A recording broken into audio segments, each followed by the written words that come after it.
Our election in charge and someone who's been working tirelessly. Dharmendra Pradhan जी नमस्ते, आनंद बोल रहा हूँ, बहुत बहुत बधाई.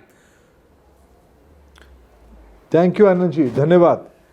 2012 this relationship with Bihar started when you came to the Rajya Sabha from Bihar. 12 years later you have steered the party and the NDA to a historic victory. How does it feel? खुश तो बहुत होंगे आप, if I may use a filmy dialogue here. Anand ji, my association with Bihar started from 2005 when NDA campaign against the Lalu Prasad Yadav ji's Jungle Raj. I was part of that movement. Since 2010, actively I was involved in Bihar's electioneering. Again, up in 2014 Parliament election, again in 15 Assembly election, again this time in 25 election. Bihar, I see this victory is a victory of people of Bihar. People of Bihar want development. People of want growth. People of Bihar want to be aspirational. Since last 20 years, they have reposed their faith on NDA. Today, they have their absolute faith on leadership of Prime Minister Narendra Modi, on his words, and also with the Chief Minister of Bihar, Mr. Nitish Kumar ji. NDA can deliver, NDA can fulfill their aspiration. They believe they have a huge trust factor with NDA. Simultaneously, the kind of issue opposition raised in front of us, all were negative, all were very poisonous. People of Bihar rejected this kind of negativity and they reposed their faith for development. NDA is for development. This kind of huge victory is again dedicated to the aspiration of Bihar's youth and women. Dharmendra Pradhan ji, before I come to what your strategy was and what worked for the NDA, just want to bring to your attention what Rahul Gandhi has just tweeted. The Congress refuses to admit that this was a free and fair election. He says हम ऐसा चुनाव हारे हैं जो शुरू से ही निष्पक्ष नहीं था. This entire election denial and also this calling the SIR as systematic invisible rigging, ये अब शुरू हुआ है कांग्रेस की तरफ से. आप क्या कहेंगे? आनंद जी, मैं राहुल गांधी जी को इस चुनाव में उनकी मानसिक दिवालियापन की एक्सट्रीम पॉइंट पे दिख रहा हूं. वो अपना कहते हैं हमारी लोकल भाषा में आपाक हो गए हैं. बार बार भारत की जनता के द्वारा रिजेक्ट होने के कारण उनको अभी सारे चीज़ों में नेगेटिविटी दिखता है. एक हाथ में संविधान की किताब लेके घूम रहे हैं और संविधान के विरोधी जितने काम हो सकता है वो सारे काम को कर रहे हैं. केवल भारत के अंदर नहीं कर रहे हैं, भारत के बाहर जाके कर रहे हैं. धीरे धीरे भारत को ही नीचा दिखाने की आए दिन उनके प्रयास रह रहा है. वो स्वीकार कर ही नहीं सकते हैं. वो आज लायबिलिटी बन चुके हैं अपनी पार्टी के लिए, उनकी अलायंस के लिए, उनकी कोalition पार्टनर के लिए. उनको मुंह दिखाने के लिए कुछ स्कोप ही नहीं बचा है. आप कहीं जीतो वो सही है, आप हार जाए तो ये निष्पक्ष नहीं है. ये तो उनकी दिवालियापन की पराकाष्ठा. वो सामंतवादी व्यक्ति है, उनको लगता है कि मेरे परिवार के बाहर कैसे चला जाएगा. आज सही काम माननीय प्रधानमंत्री जी ने, कांग्रेस पार्टी के अंदर भी खलबली चल रही है जी. इस प्रकार की दिवालिया लोगों के साथ रहा कैसे जाए.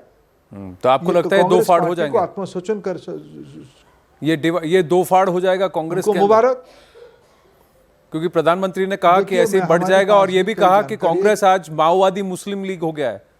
ये भी प्रधानमंत्री जी ने कहा. देखिए, इसलिए तो मैंने कहा दिवालियापन की, बैंक्रप्सी की पराकाष्ठा राहुल गांधी है. सारे प्रकार की जिस भाषा में आज़ादी के पहले मुस्लिम लीग बात कर रहा था देश को नीचा दिखाने के लिए, इस प्रकार की भाषा आज राहुल गांधी कर रहे हैं. धर्मेंद्र प्रधान जी, मैं थोड़ा इसको ओपन करूंगा, आपसे थोड़ा समय ले रहा हूं. राहुल शिवशंकर, रशीद किदवाई, राहुल वर्मा, स्वपन दास गुप्ता जी भी हमारे साथ यहाँ पर मौजूद हैं. तो they would also want to ask one or two questions. So, congratulations first to you. This is Rahul Shivshankar. Congratulations first to you, and of course the NDA. You have been able to very, very well orchestrate a splendid victory, a historic victory. But Dharmendra ji, मैं आपसे पूछना चाहता हूँ, vote share जो बढ़ा था 10% के आसपास, 9.7% बढ़ा था ओवरऑल, और आपकी जो NDA है उसका भी वोट शेयर बढ़ा है by around 10%. तो ये आप how do you see this? Is it because you have been able to expand beyond, acquire new constituencies, और ये कैसे किया आप लोगों ने? देखो इसमें तीन विषय, एक तो इसीलिए वोट ज़्यादा बढ़ी क्योंकि वोटर लिस्ट की सुधार हो गई। वोटर लिस्ट में जो सारे अनावश्यक वोट था, जो एसआईआर के माध्यम से चुनाव आयोग ने उसको परिष्कार किया, मतदान सूची को परिष्कार किया, क्लीनिंग किया, उसके कारण वोट की परसेंटेज जब वोटिंग बढ़ी, ये एक प्रमुख कारण है। बाकी रहा बीजेपी और एनडीए की वोट परसेंटेज कैसे बढ़ी। स्वाभाविक रूप में आज पिछले 20 साल में एनडीए की जो सफलता रही बिहार में, देश में जिस प्रकार की एक नई कॉन्फिडेंस बनी है प्रधानमंत्री जी की लीडरशिप के ऊपर, इसके सीधा सीधा रिफ्लेक्शन है। बिहार सदैव बिहार, ये बिहार है जहाँ सम्राट अशोक का जन्म हुए थे, जहाँ मगध साम्राज्य प्रतिष्ठा हुई थी, चंद्रगुप्त मौर्य हुए थे, वहीं से लेकर आज़ादी की लड़ाई में बिहार की भूमिका को देखिए। 74 की इमरजेंसी के खिलाफ लड़ाई में बिहार अग्रसर रहा। 14 में सत्ता परिवर्तन की अग्रसर बिहार रहा। बिहार में तब हमने 32 सीट लोकसभा जीते तो प्रधानमंत्री नरेंद्र मोदी बने। पिछले 19 और 24 में दो बार एनडीए मजबूती के साथ जीत रहा है। बिहार आगे बढ़ना चाहता है। आज उस आगे बढ़ने की प्रक्रिया में बिहार ने भरोसा जताया कि मेरे एस्पिरेशन को पूरा कौन कर पाएगा। इस बार जो आपने सही कहा, जिस प्रकार की वोटिंग ट्रेंड प्रारंभिक रूप में, उसको तो पढ़ना पड़ेगा और डिटेल। सर्वदूर बिहार में बिहार की जनता ने एनडीए के साथ दिया, जिला दर जिला साथ दिया, और ये नेगेटिविटी को रिजेक्ट किया। जो लोग समाज में भय, डर, द्वेष खड़ा करके वोट बटोरना चाहते थे, उसको बिहार की जनता ने रिजेक्ट किया, इसलिए एनडीए को वोट ज़्यादा आई। धर्मेंद्र प्रधान जी, जब आप 2005 में आपने कहा बिहार से आपका नाता है, तब करीब 20-25 जिलों में माओवाद हुआ करता था। आज वो माओवाद समाप्त हो गया। इसका क्या बहुत ज़्यादा आपको फ़ायदा मिला है? जनता इसके लिए आपको कहीं ना कहीं इस वोट के द्वारा, do you think they have thanked you for this? देखो, हमने 2005 की पहले में कहूँ, बिहार की चुनाव यानी वोट केंद्र लूट हो जाना, गोली चलना, लोगों की हत्या होना। कई जगह पे कुछ निर्दिष्ट राजनीतिक दलों के द्वारा होती थी, कोई जगह पे माओवादियों के द्वारा होती थी। जी। मैं इस बार गया जिले में कई इलाका में घूम के आया, कई शेरघाटी तक जाके आया, जहाँ कभी माओवादियों का गढ़ होती थी। इस बार वहाँ वोट बाकायदा सही समय पे हुआ। इस बार की बिहार की चुनाव में एक भी मेजर अनहोनी नहीं हुई है। ये बिहार की नई परिचय है। निश्चित रूप में सारे कामों की जो भरोसा बनी है, this election of trust. Yes. मैं आपसे And you also feel just sorry, do you also feel that you got everything right last time around? There was people did not know whether Modi ji liked Nitish Kumar liked Modi ji.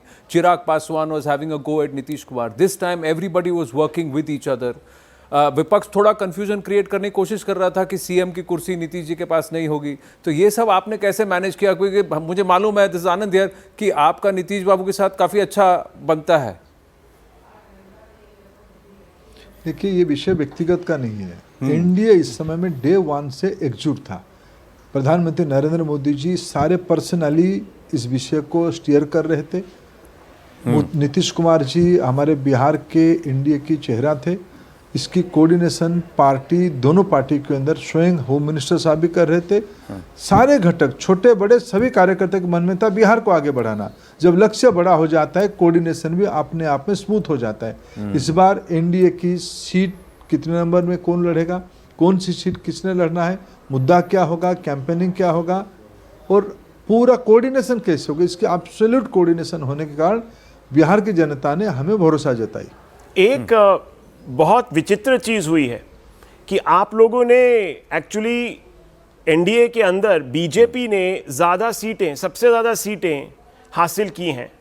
तो क्या इससे कोई equation change होते हैं, और क्या BJP अब अपने आप को एक किस्म से सीनियर पार्टनर समझेगी? How does this now work in a new scenario? Because आप तो जानते ही हैं क्या ऑपोजिशन वाले कह रहे हैं। वो कह रहे हैं कि देखिए, जब भी बीजेपी आगे निकलती है अपने अलायंस पार्टनर्स से, तो फिर उनके साथ वो ठीक व्यवहार नहीं करती। तो आप उन लोगों को क्या जवाब देंगे? देखिए, हम देश में आज मजबूती से पिछले 2-3 दशकों से एनडीए चला रहे हैं, और पिछले 11-12 साल से केंद्र में प्रधानमंत्री नरेंद्र मोदी एनडीए के नेतृत्व में सरकार चला रहे हैं। ओपोजिशन ने सब कहने के कारण उनको लोगों ने रिजेक्ट किया। गलतफहमी उन्होंने उनके मन में था। एनडीए में एब्सोल्यूट कोऑर्डिनेशन है, कोई कन्फ्यूजन नहीं है। एनडीए एकजुट होकर शासन की दायित्व लेने वाला है।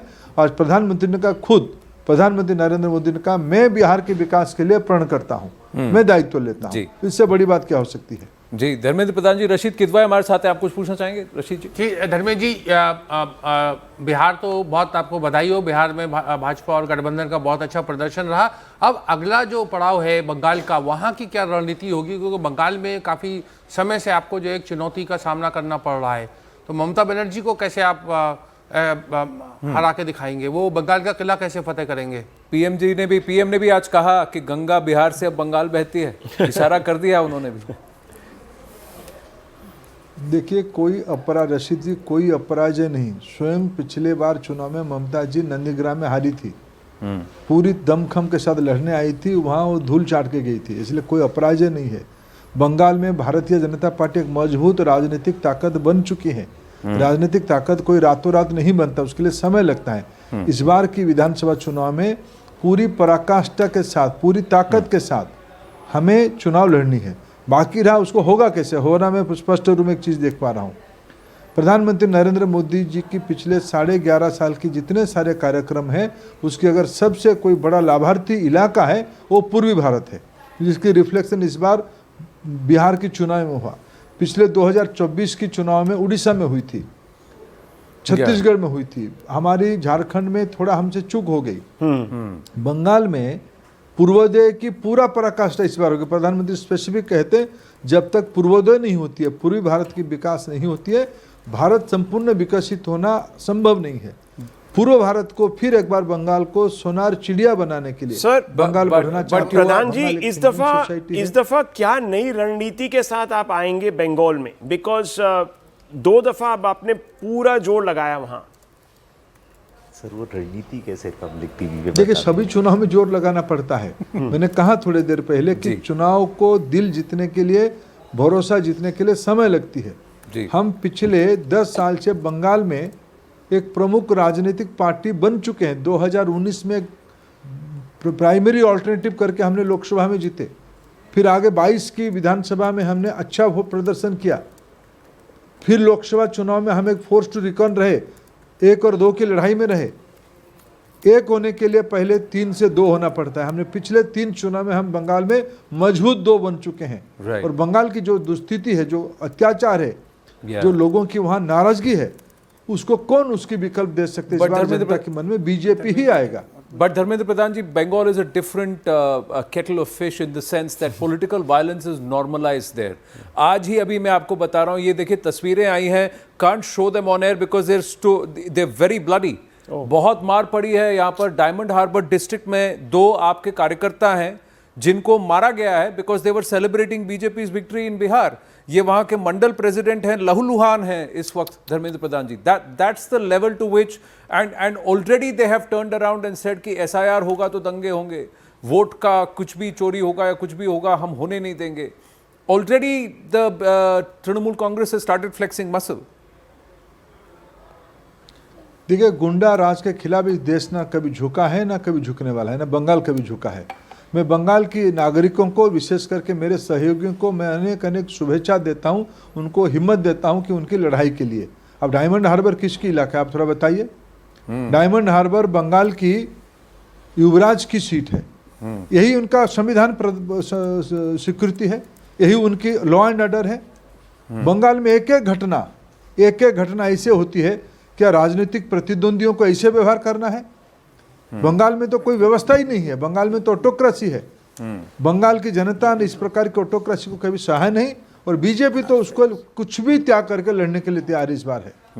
पर ये महिला युवा जो MY कॉम्बिनेशन बिहार का फॉर्मूला बदला है, will this work in Bengal specially with the mahila chief minister at the help, the iron lady there? देखिए फिर मैं आपको नंदीग्राम का याद दिलाऊंगा, तब भी वो मुख्यमंत्री थी जी, ऐसा नहीं कि नहीं थी मुख्यमंत्री। बंगाल को आप अंडरएस्टिमेट मत करिए, बंगाल की कॉन्साइंस को आप छेड़िए मत। बंगाल बहुत स्पष्ट है जी। राशिद किदवाई का एक धर्मेंद्र जी, अंतिम आपके- प्रश्न है धर्मेंद्र प्रधान। जब आपकी अनुमति हो तो एक और प्रश्न पूछूं। आज प्रधानमंत्री ने एक महत्वपूर्ण बात कही और दिलचस्प बात भी कही। उन्होंने कांग्रेस के विभाजन की बात कही कि कांग्रेस विभाजन, तो क्या कुछ भनक लग गई है या कयास लगा रहे हैं या कुछ इस तरीके का कोई प्लान चल रहा है? देखिए रशीद जी आप भी बहुत बड़े पत्रकार हो, देश की आपकी बहुत संपर्क है। आप किसी को भी ईमानदारी से कांग्रेस पार्टी के 5 बड़े नेताओं को फ़ोन करिए और कांग्रेस पार्टी की हालत के बारे में पूछिए। अगर हमसे शेयर करते हैं तो आपसे और ज़्यादा शेयर कर रहे होंगे। ये स्पष्ट दीवार से लिखा हुआ दिख रहा है, कांग्रेस पार्टी दिवालिया पार्टी है। कांग्रेस पार्टी के अंदरूनी कलह बढ़ चुकी है। कांग्रेस पार्टी में राहुल गांधी लायबिलिटी बन चुके हैं। जी, कांग्रेस मुक्त महाराष्ट्र हो गया, कांग्रेस मुक्त बिहार हो गया, धीरे धीरे ये कांग्रेस मुक्त भारत की तरफ तो आप नहीं अग्रसर हो रहे हैं धर्मेंद्र प्रधान जी। अंतिम प्रश्न इसके साथ फिर मैं आपको धन्यवाद कहूंगा। देखिए प्रजातंत्र में हम किसी को मुक्त नहीं करने, जनता ही मुक्ति दिलवा देती है। आप अगर सही नीति, सही वक्तव्य, सही अभ्यास लेके नहीं जाओगे, लोग आपके अहंकार को उत्तर देते हैं। कांग्रेस आपको बहुत बहुत बधाई and for all your hard work and all the work that you're putting in behind. Congratulations to you personally also. Thank you so much for your time, Dharmendra Pradhan ji. Well, नमस्कार। well, viewers, it's been a big verdict, an historic one with so many different aspects that we've discussed over the last, what is it now? 16 hours, viewers. So we've had a great grounding in what the voters have said. We leave it at this. Thank you for watching all day today. We're right back with much more news, many more views